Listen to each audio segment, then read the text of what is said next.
जर एखाद्या व्यक्तीवर वीज पडली तर त्याचा मृत्यू होत असतो. विमानावर वीज पडल्यानंतर विमानाचं काय झालं असेल किंवा त्यातील प्रवाशांचं काय झालं असेल असा प्रश्न अनेकांना पडला.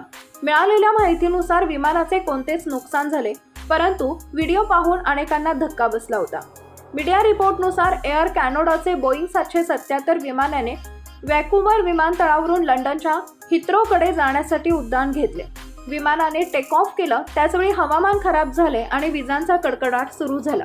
विमान 25,000 फुटावर पोहोचल्यानंतर वीज कोसळली.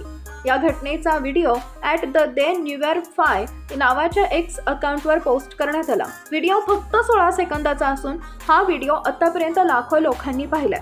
व्हिडिओ पाहिल्यानंतर अनेक युजर्स वेगवेगळ्या प्रकारच्या प्रतिक्रिया देत आहेत.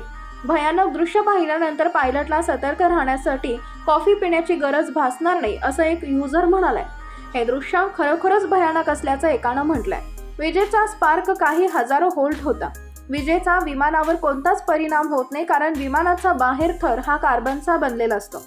25,000 फूट उंचीवरून ताशी 300 किलोमीटर वेगाने उड्डाण करणाऱ्या एका विमानावर वीज कोसळल्याची घटना व्हँकुव्हर येथे घडली आहे. विमानावर वीज पडल्यानंतर 400 प्रवासी ओरडू लागले होते.